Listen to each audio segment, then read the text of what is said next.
Olá, vamos para mais um episódio dos Provérbios de Salomão. E agora, não é bem Salomão, que o capítulo 31 a gente vai falar dos provérbios do rei Lemuel. Né? No capítulo 30, nós tivemos as palavras de Agur, e agora no capítulo 31 nós temos os provérbios do rei Lemuel. Bom, e aí quando a gente pesquisa, né, quando a gente vai aí no, pesquisar um pouco sobre Rei Lemuel, quem foi e o que ele era, a gente vê que ele, dentro das pesquisas aqui, que foi um rei de Massá. E lá em Agur citou Massá também. Então, ele foi considerado o rei de Massá, para muitos um erudito, tá? Também pode ser um segundo nome dado por Salomão ou o próprio rei Ezequias, não há uma exatidão, tá? Então, no versículo 1, nós vamos começar hoje o capítulo 31, e é o nosso último capítulo. Dá até pena, né? Estamos terminando, mas vamos lá. Depois é só voltar tudo. No capítulo 31, versículo 1, fala o seguinte, e aqui a gente vai ler o primeiro mesmo. Palavras do rei Lemuel, rei de Massá, a exortação que lhe deu a sua mãe. Ele fez uma exortação à mãe, então você vai ver muitas coisas, muitas orientações que ele absorveu de sua mãe. Então, para muitos falam que Lemuel não foi rei de Israel, né? E o nome dele, quando você vai pesquisar o significado de Lemuel, significa aquele que pertence a Deus. Então, segundo alguns historiadores, pode ser um pseudônimo, né? Pode ser um pseudônimo. E até é incerta a própria localização de Massá, geograficamente falando, né? Mas o que importa para a gente é a essência da mensagem, é a essência dos ensinamentos que ele deixa registrado aqui, que ele recebeu da sua mãe. Então as mães, elas muitas vezes no anonimato, elas forjam o caráter de sua prole, né, de seus filhos, para aqueles que vai, porque a mãe só quer o bem, né? Independente das coisas que aconteçam, a mãe vai estar sempre amparando, sempre instruindo. Então vamos para o nosso versículo 2 e a gente vai falar o 2 e o 3 juntos, para a gente interpretar o 2 e o 3 juntos. Que te direi, filho meu? É um questionamento. Que te direi, filho meu? Que te direi, ó filho do meu ventre? Que te direi, ó filho dos meus votos? Não deis às mulheres a tua força, nem os teus caminhos às que destroem os reis. Isso, literalmente falando, é uma mãe, né? No caso aqui você vê, é uma mãe educadora, é uma mãe que prima pela educação, que investe na qualidade do caráter do seu filho, e bem exortado aqui, ela faz duas declarações muito eloquentes aqui, né? E que altamente perceptível. Vamos aqui.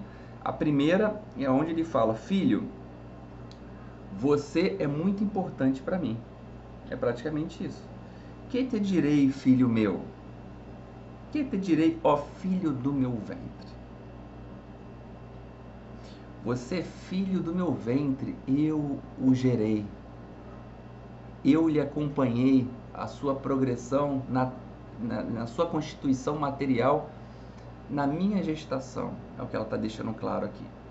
E a segunda, bem colocada aqui, que te direi, ó filho dos meus votos? Significa, filho, você foi consagrado a Deus, filho dos meus votos. Ou seja, tem de grandes sonhos na vida. Tem meus votos, tem minha direção. E quando ele pega o 3 e fala assim: não deis às mulheres a tua força, nem os teus caminhos aos que destroem os reis. Ou seja, não se perverta. Não se perverta naqueles que a gente já acompanhou nessa jornada toda dos provérbios, os caminhos tortuosos, aquelas lições que a gente estudou, aqueles caminhos que corrompem seu coração, corrompem seu caráter. Esse é o conselho de uma mãe sábia que não quer ver o filho quebrar a cara. Então, quando ele bota aqui, não deis, vamos levar para um aspecto energético essa situação, não deis às mulheres a tua força, nem os teus caminhos os que destroem os reis. Não dê às mulheres a tua força. Vamos levar para o campo energético. As mulheres representam, como a gente já falou, a emoção, o sentimento, esse amor, né, dedicado, mais empático, o homem muito mais razão, muito mais racionalidade. Então, não se deixe, não entregue as suas emoções, a sua vida a emoções desequilibradas. Não entregue a sua vida a decisões sentimentais e emocionais desequilibradas. Olha que forte isso aqui. E nem os teus caminhos os que destroem. Não entregue aquilo que é seu para ninguém. Você decide, você escolhe o seu caminho. Chega de talvez, eu não sei, vai. O que você acha? Você faria qual caminho? Não, faça o seu caminho, não entregue seu caminho para ninguém. O grande problema desse é que a gente fica na dúvida e na insegurança e a gente tem dúvida de escolhas. Escolha e vá. Não deu certo, volta e faz o outro caminho. Mas não entregue seu caminho a ninguém. Muito forte isso aqui. Começamos bem. Versículo 4 e 5 juntos aqui. A gente vai falar desses do 4 e 5 juntos. E aqui fala o seguinte: não é próprio dos reis, ó Lemuel, não é próprio dos reis beber vinho, nem dos príncipes desejar bebida forte, para que não bebam e se esqueçam da lei, e privem todos os seus aflitos dos seus direitos. Aqui está falando, literalmente falando, da bebida, da ação, da transgressão que a bebida traz para a vida da pessoa quando ela se verte para esse caminho. É uma orientação, um conselho contínuo da mãe, alertando Lemuel sobre os perigos que envolve a bebida, com os desatinos que envolve a embriaguez. O que é necessário aqui? Os reis, eles têm que estar sóbrios a todo momento, porque eles têm que estar atentos constantemente para tomar decisões. Você não governa a tua vida? Fala para mim. Fala assim: eu governo a minha vida. Fala dessa forma mesmo: eu governo a minha vida. Simples assim, você governa a sua vida. Então, o que você está esperando?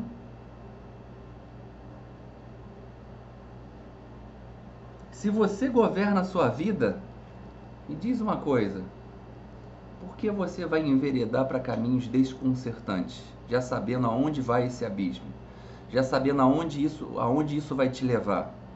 Cadê sua sabedoria? Cadê o temor de Deus, que é a voz da consciência dele em você? Então, quando ele cita aqui da lei, para que não bebam e se esqueçam da lei, para que você não acabe transgredindo as regras, as leis. Se você governa a sua vida, você se entorpece com alguma coisa, vamos botar bebida literalmente, você vai perder, você vai cometer transgressões.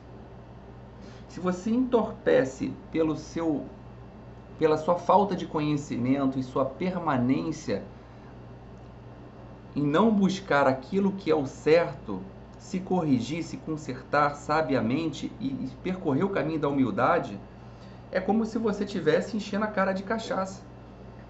Porque você está se permitindo estar alcoolizado diante da situação. Então, olha só que forte isso aqui.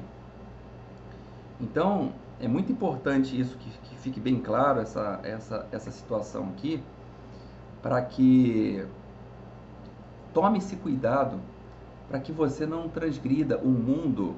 O mundo, ele é, como é que se diz assim? Ele é tentador. Ele vai te tentar. Ele vai querer te perverter. Ele vai querer macular o seu coração. Você acha que não? É óbvio que vai querer. Então, presta atenção nisso. Preste atenção nas palavras que vêm. Preste atenção nos sinais que Deus deixa no seu caminho. Ouve a sua voz, a voz dele dentro de você. E ele fala aqui ainda: quando você transgride a lei, você priva os outros dos seus direitos. Imagina um pai de família que se encoleriza, ou que bebe, o caos que ele traz as transgressões que ele traz para a casa dele. Dentro da sua vida, ele pode se tornar um tirano, por exemplo, dentro de uma empresa,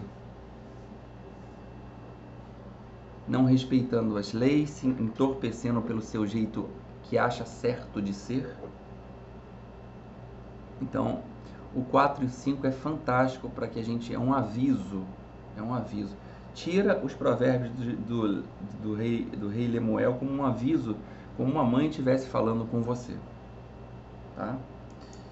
Vamos para o versículo 6 e 7 junto, tá? E vamos junto aqui. Fala o seguinte, vim de novo com a questão da bebida. Olha só, dai bebida forte aos que perecem e vinho aos de espírito amargo, para que bebam e se esqueçam de sua pobreza e do seu trabalho e não se lembrem mais. Olha o que está falando aqui. Esse, se você analisar, olha só, que controverso é isso aqui. Esse, para mim, é um dos mais controversos que eu já peguei até agora. Você vê? Dá o vinho para ele, para esse espírito amargo, para ele afundar as suas lamúrias na bebida. E pior que isso se enraizou ao longo de um contexto enorme, até então, né? Então, alguns se utilizam até isso para justificar o consumo da bebida alcoólica. Outros até pegam essa parte aqui para atacar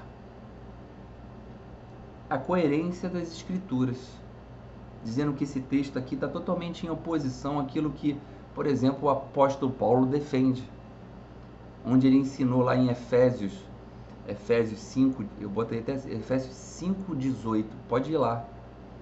E não vos embriagueis com vinho, no qual há dissolução, mas enchei-vos do Espírito. Então é fora de qualquer dúvida que a Bíblia condena o excesso de bebida. Sempre reprova a embriaguez, você vê quantos versículos já falaram com isso, embora não defenda a abstinência total, porque tem várias citações ao longo da Bíblia que fala de próprio Jesus beber um vinho, outras citações de vinho, etc, etc. Mas o texto em apreço, ele é claro, não tem como objetivo incentivar a distribuição de bebida forte. A esses que ele cita aqui, o contexto é que a bebida forte, olha só, fica isso gravado, que a bebida forte e o vinho eram usados também naquela época como anestésicos aos infelizes, as pessoas que sofriam, as pessoas condenadas, para passar a dor. Até hoje, se você não vê nos filmes, às vezes aparece um filme, a pessoa com dor, bebe aí, a pessoa enche a pessoa de vodka ou de uísque para dar aquela anestesiada. Então, na época também era assim. Só que não pode utilizar como sinônimo de encorajar a embriaguez. Isso é muito importante, tá? Então, o passado, o vinho e a bebida forte era usado como remédio para aplacar a dor, atenuar um sintoma, atenuar o sofrimento de alguém. É só você ver nos filmes e na história. Então não pode ser pego literalmente e pegar isso e começar a atacar, não. Entenda melhor o sentido, historicamente até falando, tá? O versículo 8 fala o seguinte: abre a tua boca a favor do mudo, pelo direito de todos os que se acham desamparados. Olha o que ele está falando aqui. Como mãe conselheira que é, cuidadora que é, ela vem com as orientações supimpa, totalmente direcionadoras para um ótimo governante, né? Então, o que ela fala? Que abre a tua boca a favor do mudo, defenda os direitos dos desamparados, defenda o direito dos desamparados. Precisa ser a boca do mudo, os olhos do cego, as pernas do aleijado. É isso. O defensor dos órfãos, o advogado do pobre, o protetor dos inocentes. Aquele que governa desse jeito tem Deus caminhando com ele, tem Deus na tua frente, tem todas as hostes protetoras de Deus com você, porque governa para o povo, governa para a vida, governa para as pessoas necessitadas. Contrário disso, a gente já viu ao longo da história. Muitos governantes que não se importam com o povo, que governam só para si. Se sente o dono, se sente o próprio Deus. E não está nem aí para aqueles que sofrem. E não é isso que fala aqui.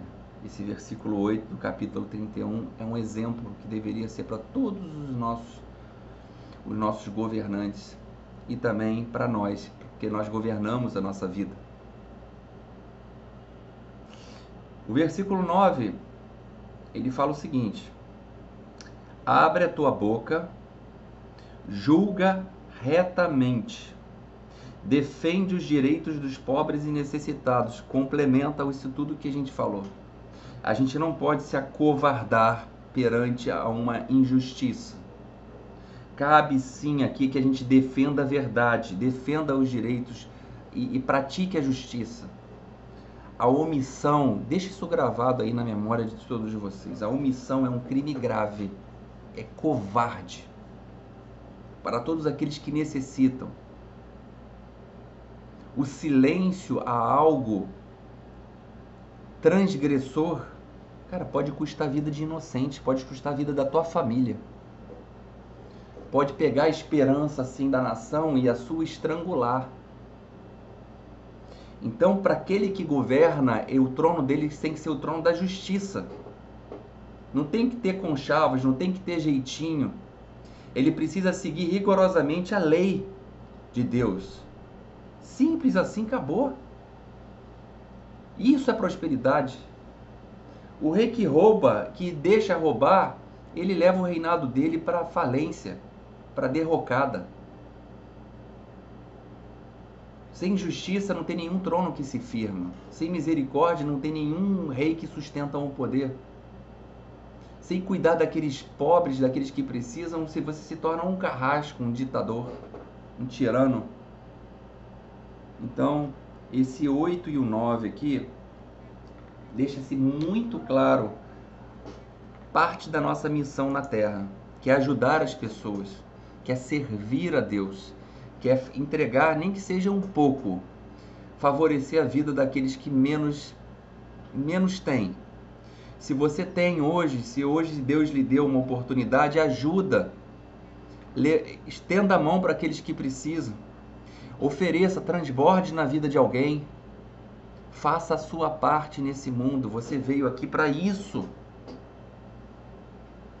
Então, a gente finaliza aqui o nosso capítulo, o dia de hoje. Estamos no capítulo 31, fomos do versículo 1 ao versículo 9.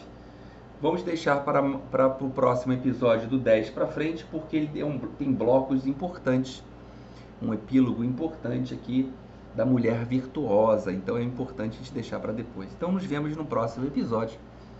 Um beijo no coração de vocês. Amém. Que Deus abençoe a vida de vocês e traga muita luz, muita paz, tá bom? Beijo nos corações.